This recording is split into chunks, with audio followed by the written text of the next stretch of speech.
The door slammed open. It's 7 a.m. and you're still sleeping. Get up and make me breakfast. I sat up too fast. My stitches pulled. My vision swam. Reagan stood at the foot of my bed, arms crossed. Face twisted like I'd insulted her by existing. I said, now. Geneva. What do you think this is? A retirement resort. I swung my legs off the bed. No apology. No good morning. Just the sound of her heels tapping down the hallway as she walked off like I was already following her. I reached for my robe, pulled it tight.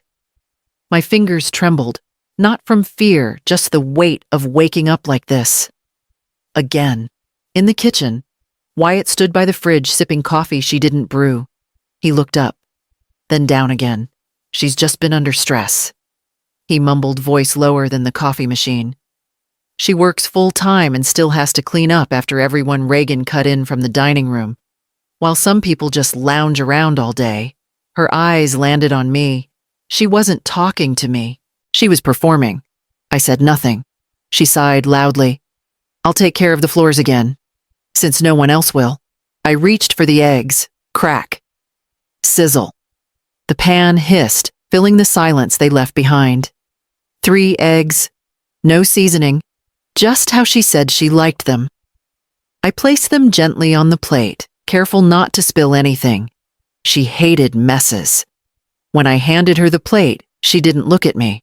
You could have at least made toast, she muttered, biting into the first egg. Common courtesy. Wyatt didn't lift his eyes from his phone. I made toast, set it beside her, returned to the stove, cooked more eggs, this time for him. He ate without saying a word. I didn't make any for myself. I sat on the stool in the corner and watched the sunlight creep across the tile floor. They talked about traffic weekend plans, her office drama. I stayed quiet. No one asked how I slept. No one asked if I needed help with the incision near my side.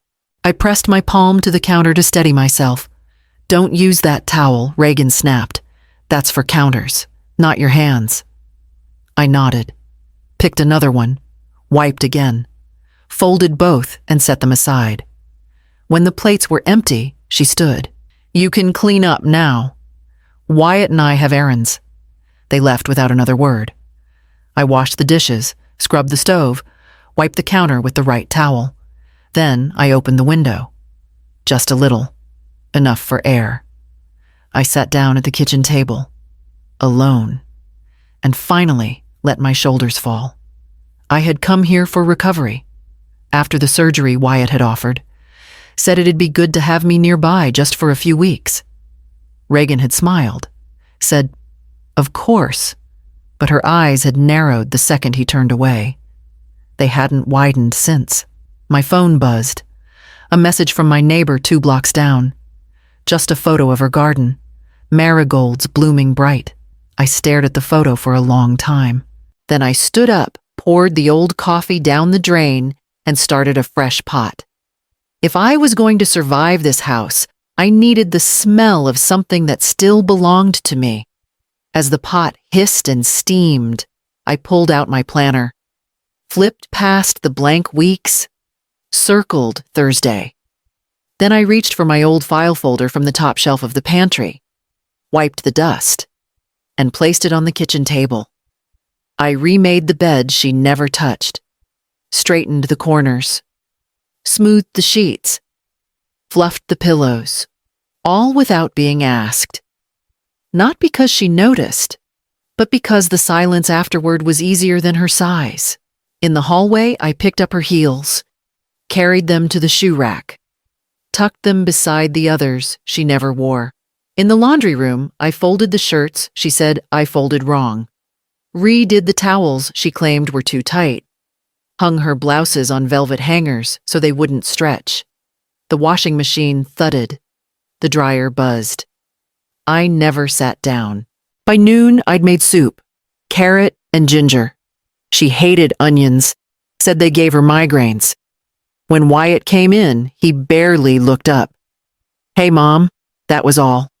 1 word, 2 seconds. Then his eyes dropped to his phone again. I ladled soup into 2 bowls, set them on the table. She looked at it, nose crinkled. You didn't put enough salt. I can add more. She waved a hand. It's fine. I'll eat later. She didn't. That night I heard them laughing through the walls. Something about a co-worker. Then her voice louder. At least I'm not spending my days pretending to be helpful. She doesn't even clean right. Then a lower voice, his. Quiet, but not disagreeing. I rolled over in bed. Faced the wall, pressed my hand to the small scar under my ribs.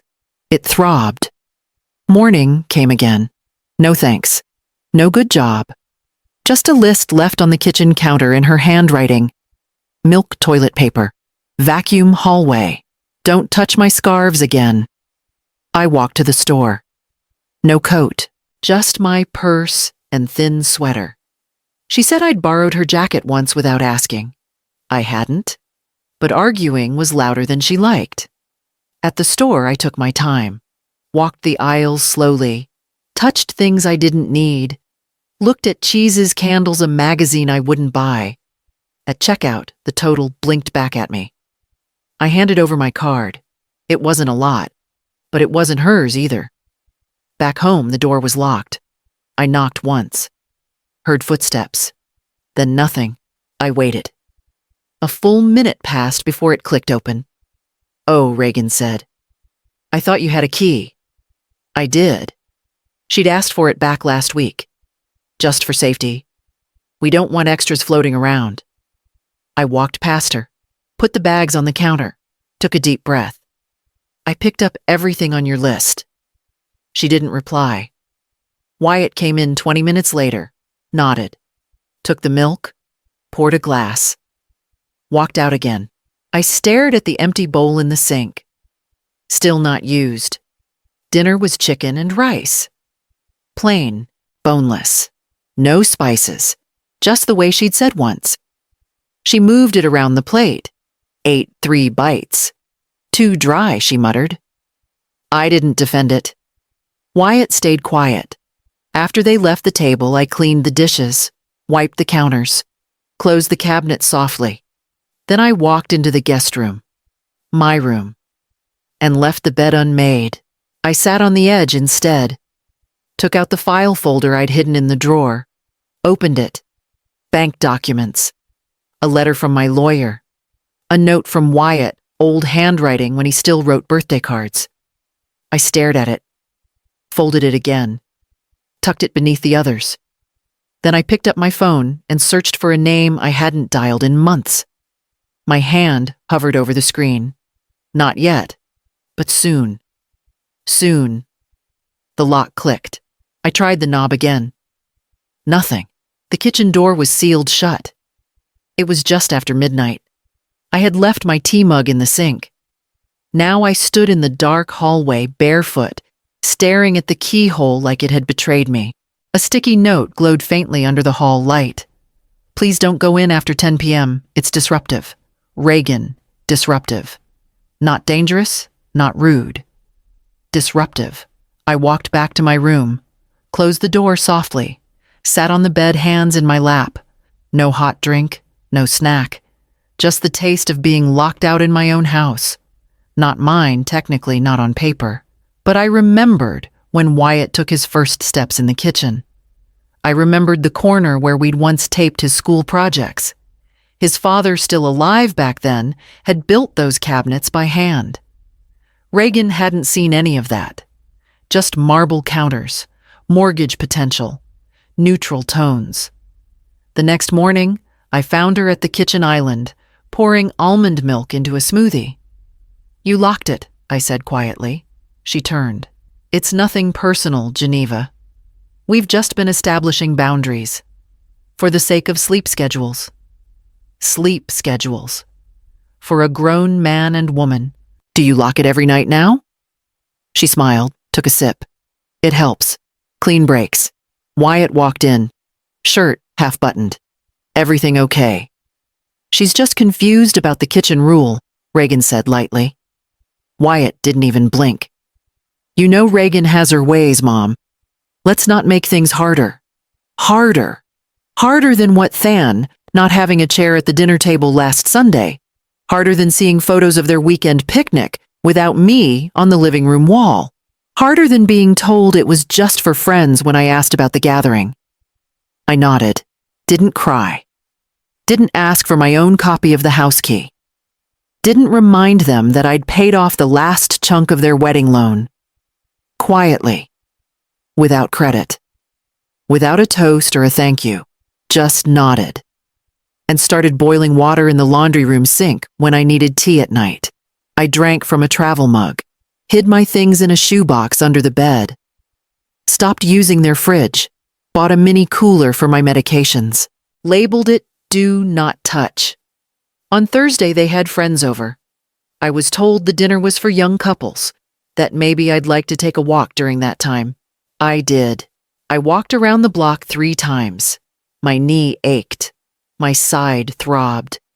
I sat at the bus stop bench and watched the sky shift to gray. When I came back, the house was dark. Dishes piled high in the sink. No leftovers saved. Reagan was on the couch in her robe. "We didn't know when you'd be back," she said, without looking up.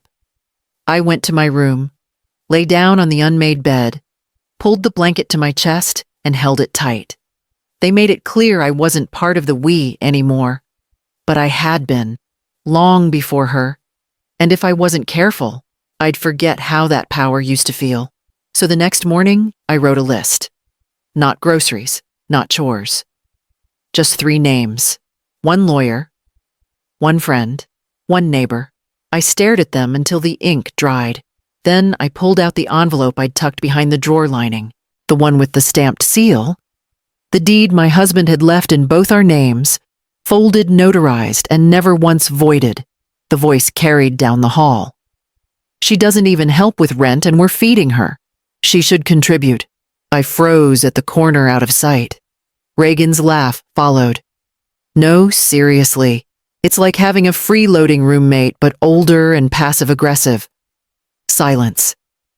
Then softer. I told Wyatt we need to talk to her. He's such a coward when it comes to his mom. I backed away. Stepped on a creaky board. Waited. Nothing. She hadn't heard me.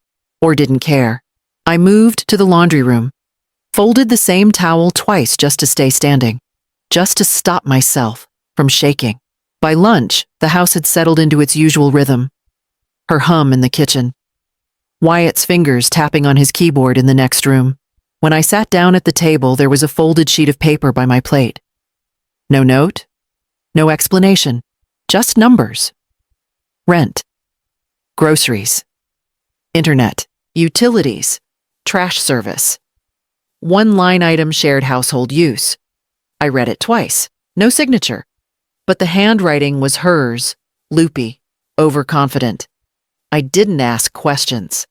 I went to my room, pulled the checkbook from the back of the closet, wrote the full amount, and left it under her coffee mug.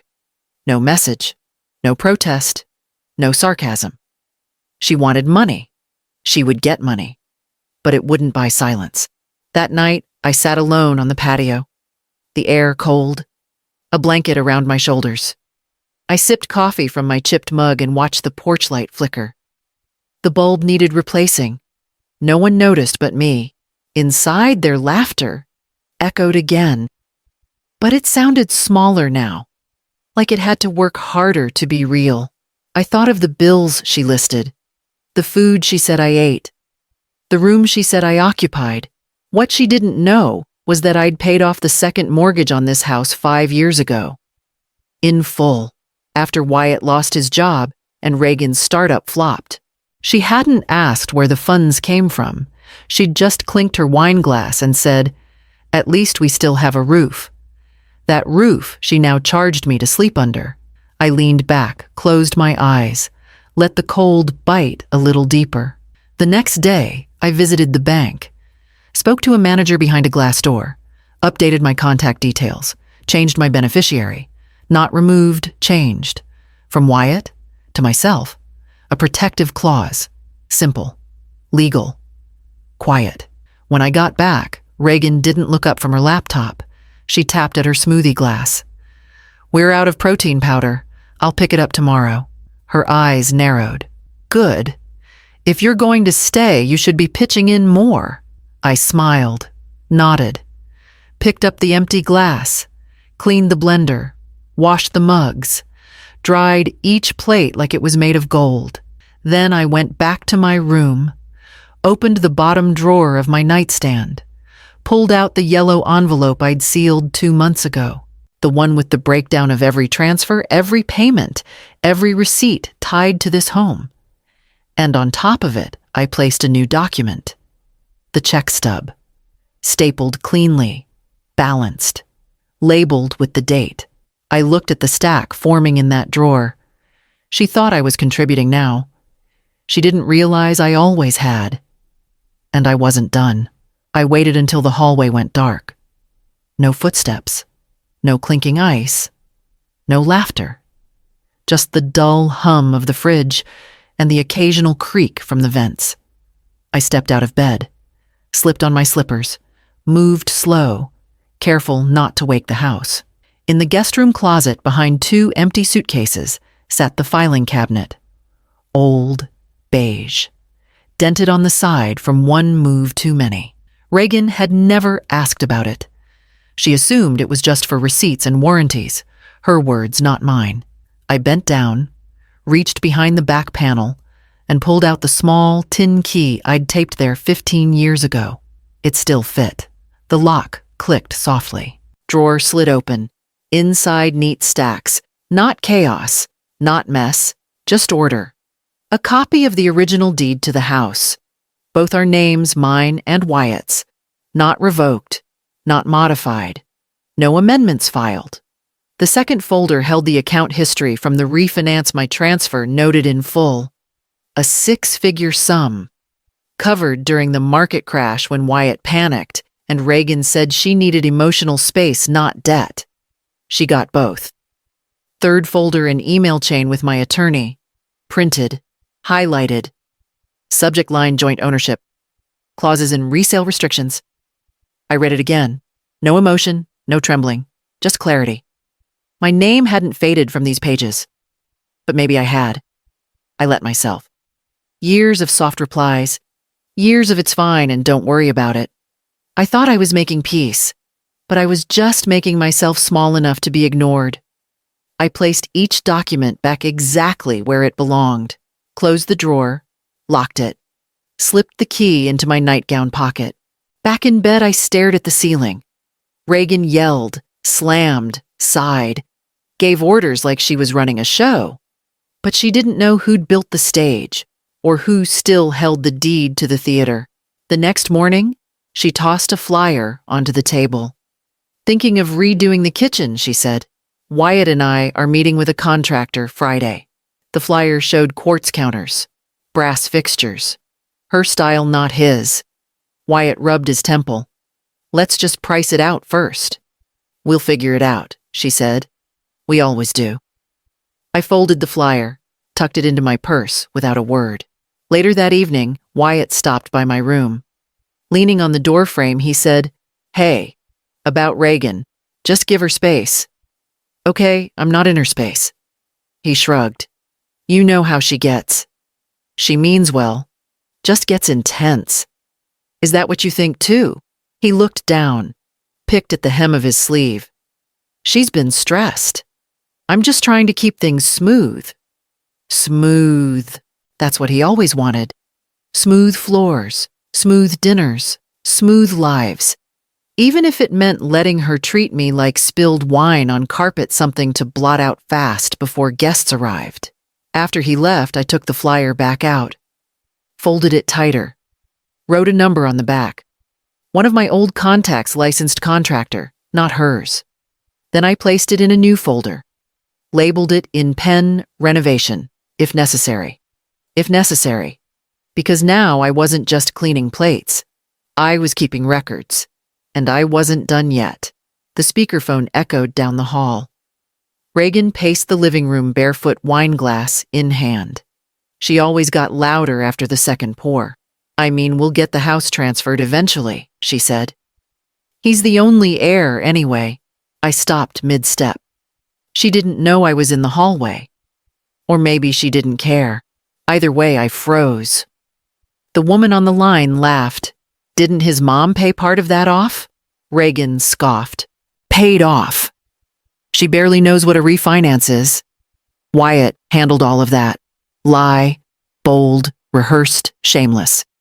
She lowered her voice, but not enough. I told Wyatt, we need to simplify the ownership. Just move things under his name. It's time. She's not going to live forever. The laugh on the other end turned into a sigh. You're brave. No, Reagan said. I'm strategic. My heart didn't race. My hands didn't shake. But my jaw clenched hard enough to ache. She wasn't just ungrateful. She wasn't just loud. She was planning, framing the story, laying the groundwork, calling it cleaning up when it was really a quiet erasure. The next morning, Wyatt avoided my eyes at breakfast. Reagan slid a paper across the table toward him. Can you scan this at work? He skimmed it, nodded. Something for the mortgage, just updating records. I didn't speak. After they left, I checked the printer tray. No copies, no traces. She was careful now. Back in my room, I opened my drawer. The documents still sat untouched, clean, ordered, legally sound.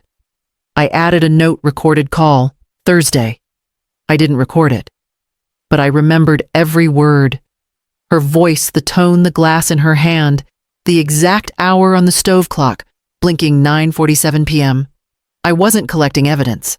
I was collecting memory. At lunch, she cooked pasta and left the pan in the sink. Didn't you eat? She asked when I walked in. I did. She raised an eyebrow. Next time, at least help with dishes if I'm cooking. Then she turned and left. I washed the pan, dried the counter, made coffee. Black. Then took my mug outside to the patio. The garden was dry. Wyatt used to water it every Sunday. Said it helped him think. Now the soil cracked and the flowers leaned like they were ashamed to bloom. I wrote a check to the landscaper, slipped it into an envelope. Addressed it. Not her chore, not her concern. That evening, Wyatt came home late, tired, quiet. His shirt wrinkled.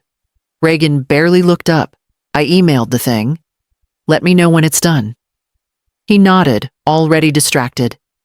In the hallway, I heard her tell him, we'll get this house in your name soon. Trust me. It's just paperwork. We? She said it like she'd always belonged here. Like I was just part of the clutter she intended to sweep. I walked to my room, opened the filing cabinet again, took out the deed. This time, I didn't just read it. I placed a call. 1 ring. 2. A voice answered. Familiar. Calm. Rachel. It's Geneva. I need to update my trust documents. Pause. Oh, the lawyer said. I was wondering when you'd call. The iPad was still warm. Reagan had left it charging on the kitchen counter. Open. Careless. I didn't mean to look. I meant to plug in my phone. But her screen blinked awake as I passed my name right there at the top. Geneva Halston account summary checking. Savings. Retirement. My finger hovered. She'd logged into my bank app. My credentials were saved. I'd used her iPad once months ago to check a transfer when mine was updating. She must have hit remember login and never said a word. Now she'd pulled everything. I scrolled. 3 tabs open. One was my investment tracker. Another was a PDF copy of a quarterly statement, highlighted. She'd circled 2 figures in yellow, scribbled a note in the margin using a stylus not as broke as she acts. I took a slow breath. Didn't touch anything else, just tapped the side button, took a screenshot, then another, then forwarded them to my email. The subject line was blank. But the message was clear. Reagan wasn't just guessing anymore, she was calculating. She had checked the numbers, tracked my balance, dismissed it all with one smug line to her friend on speakerphone. She's got nothing left, just pride and old habits. I didn't close the app, didn't confront her. Just placed the iPad gently back on the marble and walked away. Upstairs, I checked my inbox. The screenshots were there, time-stamped, secured. I forwarded them again to Rachel. With a note, "We need to talk privacy and power of attorney access."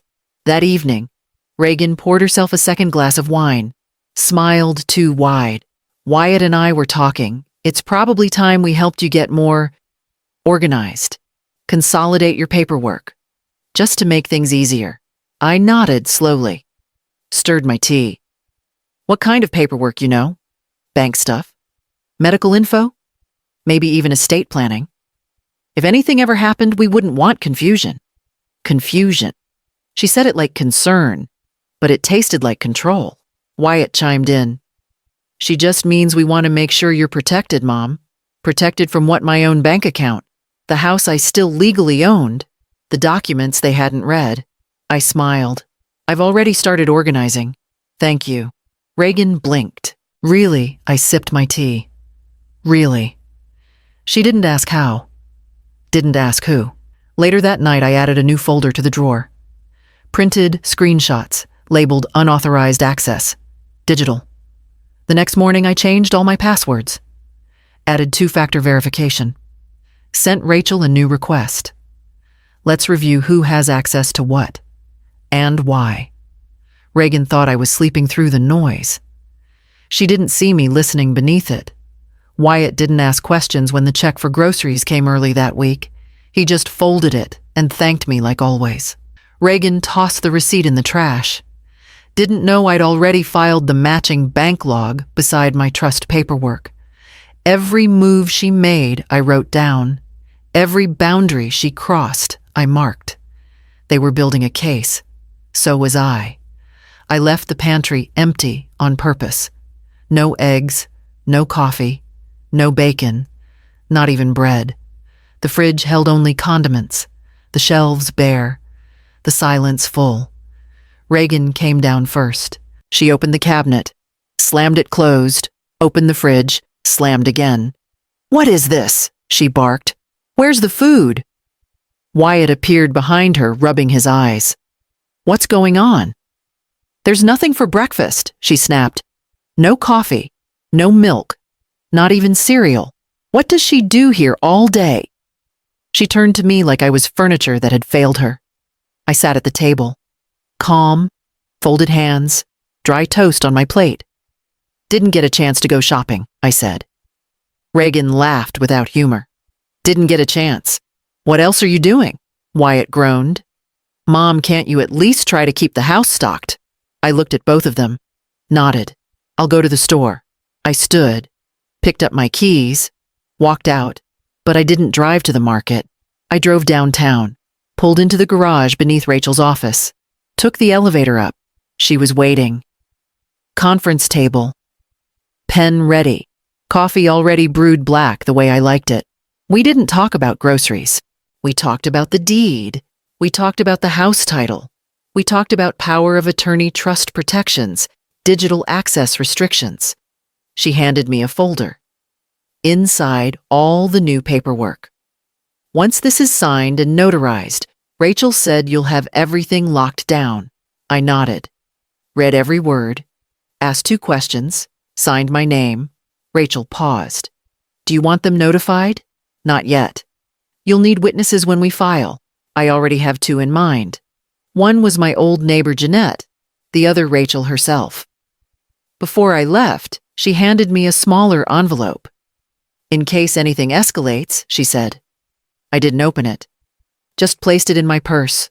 Outside, the air smelled like city exhaust and hot pavement. I walked to the cafe on the corner, bought a single cup of coffee, sat in the back, sipped slow. I stayed there for an hour. No calls, no texts. They hadn't even noticed I was gone. When I returned, the front door was ajar. Reagan's voice rang out from the kitchen. "She does this to make a point, Wyatt. It's manipulative." Wyatt said nothing. I stepped in, placed the grocery bag empty on the counter. Reagan's eyes narrowed. "That's it?" "Lines were long," I said. She scoffed. "You didn't go." I tilted my head. "I did. Just didn't feel like shopping." Her mouth opened, then shut. fury swallowed by confusion. Wyatt blinked. "Are you okay?" I smiled. Better than ever. I went to my room, locked the door, opened the folder Rachel had given me, filed everything in the cabinet front and center. I hadn't pushed back in years, but now I wasn't just pushing. I was preparing. I printed everything at the public library. No distractions. No questions. No eyes watching over my shoulder. Deed. Insurance papers. Bank statements. Roth accounts. One letter of instruction sealed and signed. 33 pages. I slid them into a dark blue folder. The good kind, the kind that doesn't bend in a drawer. Labeled it with one line for Wyatt. No title, no lecture. Just facts. Then I made a second copy. Same order, same seal. Labeled it, for the court. I didn't feel angry. I didn't feel tired. I just felt done with waiting. Reagan had mocked me behind doors, skimmed my balances, talked about me like I was a ghost sleeping in her home. But ghosts don't hold titles. Ghosts don't sign documents. I'd made sure of that. When I got home, the lights were off. I didn't announce myself. I walked straight to my room, locked the door, slipped the folders into the bottom of my suitcase under sweaters I never wore. It was time. The next morning, Reagan slammed the fridge. "There's no oat milk." I wrote it down.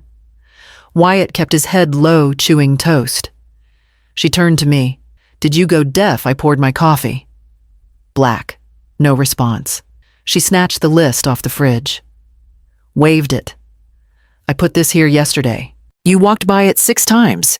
Do you not see things that aren't about you?" I drank slow. Wyatt sighed. "Reagan, no, I'm serious.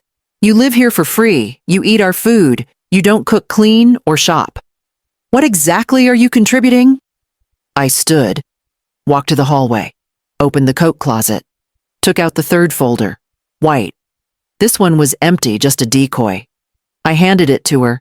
She opened it fast, expecting fire. Found nothing. "Cute," she said. "Playing games now." I looked at Wyatt. "You'll get yours soon. Both of you." She rolled her eyes. But Wyatt paused. He knew the tone. He knew that when I stopped raising my voice, it meant I was raising something else. After dinner, I made a call. Short, quiet, confirmed a date, a location, said 2 names.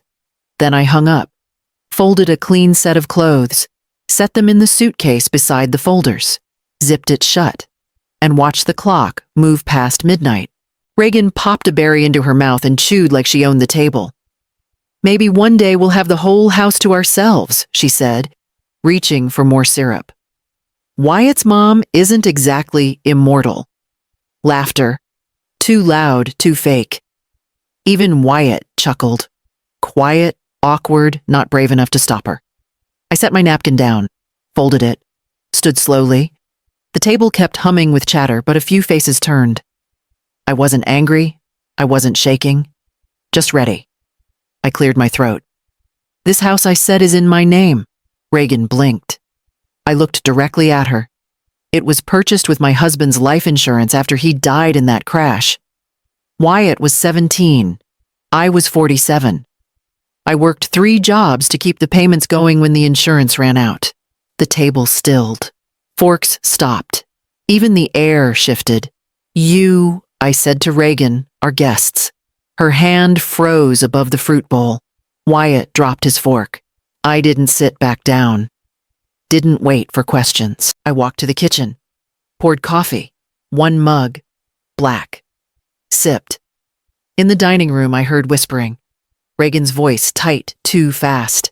Wyatt trying to calm her. Then the scrape of chairs. Plates being stacked. No one said goodbye. I cleaned the mug. Dried it.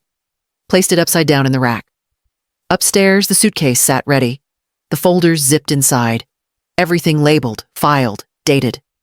I called Rachel. "Go ahead and send it," I said. "The full package?" "Yes. To both of them. To him. Let her find out second." I hung up. Downstairs, Reagan slammed a cabinet. Wyatt said something under his breath. I couldn't make out the words, didn't need to. The house, the title, the silence, they were mine. For the first time in weeks, I opened my window, let the air in. The sun hit the corner of my desk. I didn't smile. I just started writing. One letter, handwritten, no emotion, just the truth. It began, "To my son Wyatt," and it ended there, "Is still time to remember who paid the price for the roof over your head." I sealed it, placed it on the folder marked "For Wyatt," then I changed the locks. I signed the non-disclosure first, then the paperwork. The realtor raised her eyebrows. "You sure you want to go through with this, I'm sure." We sat in a neutral coffee shop, not close to the house, not close to downtown, just quiet. She tapped the screen of her tablet. "Short-term rentals. 3-month minimum, fully furnished. You want it ready by when end of the month?" She nodded. Listing price, I gave her the number. Not low, not high. Just enough to remind me the walls had value even when the people inside didn't. She paused. "Do they know? No." She didn't ask who they were. "I'll prep everything quietly," she said. "Let me know when to hit publish."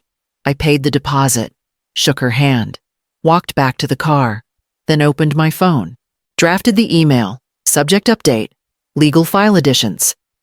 Attached 4 photos. Time stamped. All recent. The overturned laundry bin. The shredded grocery receipt. The bleach-poured load of my blouses. And the message written on the bathroom mirror in lipstick. "You're not special." Reagan never said she did it. She didn't have to. The silence in her smile told me everything. I forwarded the message to Rachel. No commentary, no drama, just facts. Later that night, Wyatt knocked. Soft, hesitant. I didn't answer. He opened the door anyway. "Hey," he said, standing halfway in. "Reagan's been stressed." I looked up from my book. "She thinks you're trying to undermine her." I said nothing. He shifted his weight. "She's scared you're going to throw us out." Why would she think that? He blinked. "Because you changed the locks." I nodded. "And gave you both new keys." "Still," he said, voice lower. "Now she feels unwanted." I set the book down. "Wyatt." I said, "I spent 4 months in your home making coffee in silence. I bought your groceries, paid your utility bills, folded your towels. Not once did either of you ask if I was okay." He looked down. I stood, walked past him. "I'm not throwing anyone out," I said over my shoulder. "Not yet." He didn't ask what that meant, didn't follow me to the kitchen. I poured a cup of water, checked my email. Rachel had responded, received, documented. "Your instructions are ready when you are." I replied, "Wait 1 more week. I want them to feel comfortable. Because borrowed time feels sweetest right before the clock runs out." I ironed the napkins myself, folded them into triangles, placed them beside the glassware, polished every fork until it caught the light. Reagan wanted the night to be perfect. "We've got Wyatt's manager coming, his wife too, and a couple from yoga. Don't mention politics," she warned me. "Keep it neutral." I nodded. She handed me the grocery list like she was doing me a favor. I bought the wine, the filet mignon, the imported butter she liked to mention, cooked the rice, roasted the asparagus, checked the pie crust. She let me do it all without a word of thanks, but her voice rose when the guests arrived. Come in, come in. Oh, don't worry about shoes. We've got help for the cleanup." Laughter. Wyatt offered drinks, avoiding my eyes. I stayed quiet in the kitchen apron, on hands clean. I watched Reagan laugh too hard at her own jokes, touch her hair like she was still in high school, play hostess in a house she didn't own. She waited until dessert. Wine glasses clinked. The pie had been served. That's when she did it. So she said, loud and bright, "We've got some news." Forks paused. Heads turned. "Geneva will be moving out soon." Finally, laughter again. Someone raised their glass in mock toast. "She's been so generous. Reagan added, with a grin. But we're ready to build our space right, Wyatt. He laughed, forced, eyes down. I smiled, didn't flinch. I refilled water. Reagan kept talking. She'll be much happier on her own, I think. Her generation values quiet. Right. A few chuckles. No one looked at me. I wiped the counter, set the kettle to boil. My hands didn't shake. The folder in my closet was still sealed, the lease papers signed, the lawyer waiting. I said nothing, because silence is heavier when it's full of choice. The guests left full, tipsy, entertained. Reagan shut the door, sighed, and kicked off her heels. She didn't even say thank you for dinner, she mumbled, brushing past me. I poured the remaining coffee down the drain, rinsed every glass, then dried my hands. The date on the listing form was circled. 2 days from now. It was time. I knocked on Wyatt's door. Once. He opened it halfway still in his work shirt, tie loosened. Everything okay? He asked, glancing behind him. Reagan's voice echoed faintly from their bathroom. I handed him the envelope. Sealed. Neat. Quiet blue folder tucked inside. No rush, I said. Just open it when you're ready. He frowned. Is this about the dinner? No, I said. It's about what comes after. He didn't ask more, just nodded. I turned and walked back to my room. That night, I heard nothing. No footsteps, no shouting, no reaction. But the envelope stayed on the hallway table the next morning, unopened. Still, I wasn't surprised. Timing is its own weapon, and Wyatt was never quick to look past comfort. He needed things to fall apart before he could imagine standing up. So I waited. 2 days later, the listing went live. The realtor called. We've got 3 offers already. I gave her the green light. Short lease, no pets, fully furnished, no extensions. She chuckled. Copy that. Reagan noticed the photographer before Wyatt did. Who's taking pictures of the front porch? She barked from the window. I walked past her phone in hand. Probably someone admiring the roses. She didn't buy it. That evening, Wyatt came home with groceries and saw the sign out front. For rent, immediate availability. He didn't say anything at first, but I saw his eyes trail down to the contact number, to the agent's name, to the date, then to the envelope. Still untouched, still on the table. He finally picked it up, walked to his room, closed the door. I brewed coffee, listened to the silence settle. Reagan paced, slammed a drawer, whispered something too low to catch. But I knew the storm had cracked. When Wyatt opened that folder, he'd see everything. The deed, the rental agreement, the legal rights, my note. I protected this house for you, not her.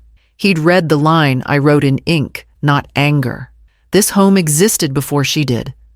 I didn't wait for him to come out. Didn't need his reaction to feel the shift in the air. Because the ground beneath them had already moved. Reagan barged into the kitchen holding a clipboard like it was a weapon. Can I borrow you for a minute? She asked, too sweet. I wiped my hands. Nodded. She placed the document flat on the counter. Just a minor update to household authority, she said. It's for emergencies. Like if we ever need to make fast decisions. Title stuff. Permissions. That sort of thing. I picked up the pen. She smirked. I didn't flinch. Instead, I reached into the drawer and pulled out my own copy. Identical format. Different content. She watched, confused. You printed this out already, she asked. I nodded. I like to be prepared. She didn't read the paper. She just pointed. Right here. Signature line, I signed. Clear, full name. Date beside it. She snatched the clipboard back too fast to notice anything wrong.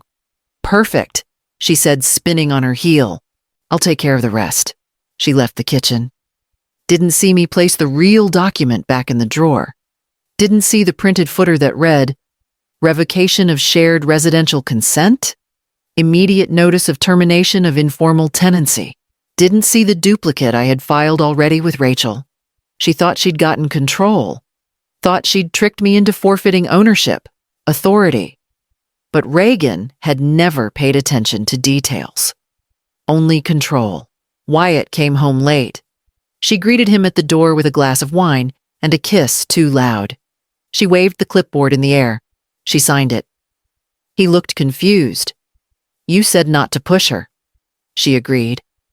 Reagan beamed. It's done. Wyatt didn't smile. He looked toward the kitchen. I stood in the doorway. No wine, no clipboard, just a quiet stare. He didn't speak, but I saw it. The unease, the hesitation. He knew I never signed anything without reading it. He walked past her, said something about needing a shower. She followed, talking too fast. I sat at the table, opened my folder, checked the stamped return from the county office. Filed, stamped, enforceable. 2 days. Then it would be official. They'd find out soon enough. I set the casserole down and took off my apron.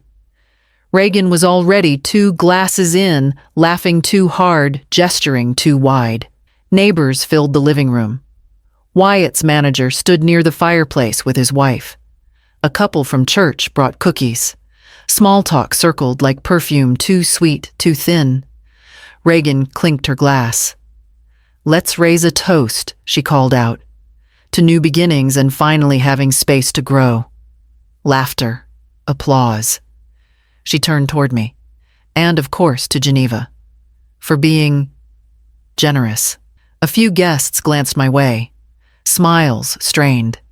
I stood, walked to my bag by the hallway table, unzipped it, pulled out a folder, worn edges clipped shut, marked in red. I returned to the center of the room, set the folder down on the dining table, clipped it open. No speech, no drama, just paper. One by one, I laid them out. First, the house deed, in my name, dated 15 years back. Second, the signed rental agreement, already active. Third, the bank logs payments I'd made during my stay, grocery transfers, utility bills, rent. Fourth, the messages, screenshots from Reagan's group chats. She's old and paranoid. We just have to wait it out. Fifth, the false power of attorney she tried to have me sign. Last, the USB stick. I placed it beside the documents. Reagan stared. What is this? She laughed, voice cracking. Are we playing courtroom drama now? I said nothing. I pressed play on the audio. Her voice filled the room. She doesn't even remember half her stuff. We'll just get her to sign something and that's it. It'll be our house. Wyatt's voice followed, soft, tired, unsure. I don't know if that's right. You want your name on that deed or not? Silence fell, the kind that bends the air. Reagan took a step forward. That's edited. That's not legal. I pulled one last document from my coat. A formal letter. Stamped. Signed. Sheriff's notice of eviction. Unauthorized occupants. I didn't read it aloud. I didn't need to. The sheriff will arrive in 10 minutes, I said. Reagan's mouth opened. No sound came out. Wyatt backed away from her like something had split. The neighbors didn't speak. No one moved. I sat down, poured myself a glass of water. The clock ticked behind me. Reagan screamed, high, sharp, panicked. She grabbed at papers, pointed at the sheriff, called it a mistake. Wyatt stood frozen, mouth open, eyes darting. No words. The sheriff didn't blink. I need both of you off the premises, he said. Now. Reagan turned to Wyatt. Say something. Do something. He looked at me. I didn't look back. I held the door open. The sheriff stepped between us and motioned. Let's keep it civil. They left. One bag, 2 voices, a slammed car door. I closed the door behind them, clicked the bolt, then the second lock, then the chain. The silence afterward didn't feel empty. It felt earned. I walked to the kitchen, took out the spare keys, dropped them into a small paper envelope, marked it in pen void, walked to the front door, opened the small black box next to the knob, removed the spare from the hidden slot, closed it, locked again. Then I made the call. Change every lock, I told the locksmith. All of them. He arrived within the hour. Quick, efficient, quiet. Reagan never came back that night. Neither did Wyatt, but the neighbors noticed. Mr. Klein across the street lingered longer on his porch than usual. Marcia from next door brought her trash out 3 times. No one spoke to me. But when I stood by the mailbox, a few nodded. That was enough. I placed a small sign inside the window. No trespassing. Underneath smaller letters, private property. I made tea. Poured it out. Didn't like the taste. Brewed coffee instead. Black. Hot. No cream. The kind they hated. I sat at the kitchen table and looked out the window. Rain tapped the glass. Light. Slow. The groceries were still full in the fridge. The cabinets organized the way I preferred them. The house smelled like lemon cleaner and quiet. My hands didn't shake. I thought they might, but they didn't. I picked up the envelope Reagan once tried to get me to sign. Opened it. Laughed. It was blank. No notarization. No witness. Just her handwriting. I dropped it into the shredder. The machine hummed, 1 strip at a time. By morning, they would be gone for good. I logged into the bank. 2-factor authentication. Password confirmed. Final access granted. I moved the funds into my private account. Closed the joint one. No hesitation, no ceremony. Just numbers shifted. I stared at the screen for a moment, then opened my messages. Found Wyatt's name. Typed slowly. Your lawyer can contact mine. Her name is Rachel Levin. She'll explain everything. I didn't add more. No guilt. No bitterness. Just clarity. I hit send. Then I turned off notifications. Didn't block him, but I didn't wait. I stood. Took the old bank folder from the drawer. Shredded every statement we ever signed together. The ones I helped him fill out when he got his first job. The emergency contacts. The security forms I told him to memorize. Gone. I walked to the bedroom. Opened the top drawer of the cedar chest. Pulled out the photo album. The one with the hospital bracelet from when he was born. His first school drawing stick figures and a crooked sun. A Mother's Day card, age 9. I love you even when I'm mad. I didn't shred those, but I closed the book, wrapped it in a scarf, placed it back in the drawer. Then I went to the hallway. There on the table sat the set of extra house keys, labeled Wyatt and Reagan. I dropped them into a plain white envelope. No note. Sealed it. Walked it to the mailbox at the end of the drive. Put up the red flag. I didn't watch the postman come. Didn't check if he picked it up. Didn't need to. By afternoon, my phone buzzed. Missed call Wyatt. Then a message. Mom, I didn't know. Please just talk to me. We can fix this. I didn't open it. I didn't delete it. I let it sit. Unread. That night I made soup. 1 bowl, no guests, no noise. Just 1 chair pulled out, and 1 left empty. The doorbell rang. I didn't rush. By the time I opened it, the delivery truck was already gone. A small box sat at the stoop. No sender label, just Wyatt's handwriting on the side. I carried it in, set it on the counter, stared at it a long time, then cut it open. Inside, wrapped in a thin towel, was a photo. Our last family barbecue. Wyatt was grilling. Reagan beside him, holding a drink.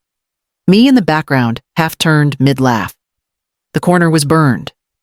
Edges curled. Smoke-stained. I ran my fingers along the soot. Folded once. Twice. A smaller note had slipped to the floor. I picked it up. I'm sorry. I should have said something sooner. No name. No return address. No request for forgiveness. I held it a moment, then went to the hall closet, pulled down a battered shoebox from the top shelf. It was already labeled in ink. Before. I opened it. Letters from my husband. A hospital wristband. Wyatt's baby teeth in a Ziploc. A dried-out rose from my mother's funeral. And now the folded photo. I placed it on top. Closed the lid. Pushed it back into the shadows. That night, I didn't cry. Didn't pace, didn't call anyone. I made coffee, sat by the window, watched the porch light flicker, and listened to the refrigerator hum soft and steady. I bought the chair myself. No help, no questions. Straight lines, dark wood, a quiet frame that didn't need explaining. I carried it in, set it by the window, turned it slightly toward the morning light, wiped the seat, pressed my palm against the backrest. It didn't creak. I stepped into the kitchen, boiled water, ground beans, watched the coffee drip slow and steady into my favorite mug. Black. No cream, no sugar, no second cup.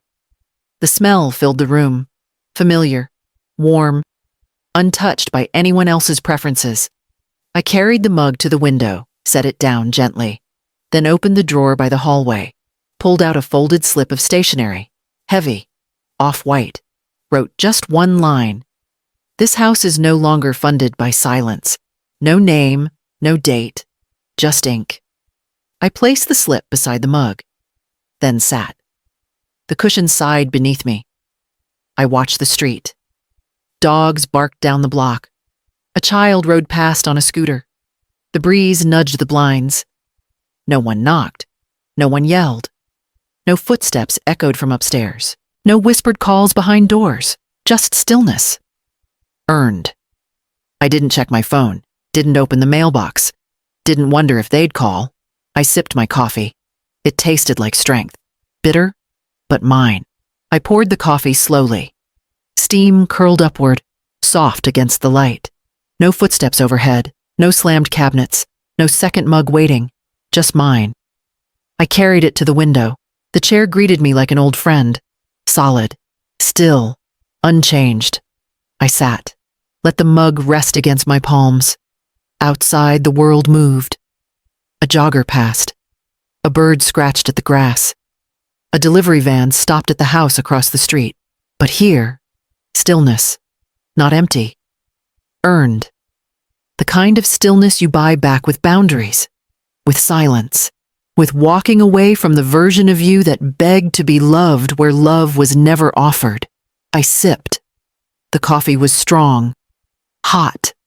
A little burnt. But real. I looked around the room. No folded laundry waiting for approval. No insult wrapped in a smile. No one calling me lazy at 7 a.m. in a house I paid for. Just me. Me and this moment. I hadn't spoken to Wyatt since the letter. Hadn't seen Reagan since the sheriff. The house didn't echo anymore, it breathed. My name still lived on every document. No one could shout me out of it. No one could strip it from my hand. I stood. Walked to the counter. Picked up the slip of paper from yesterday. This house is no longer funded by silence. I turned it over, wrote something else. And neither is my life.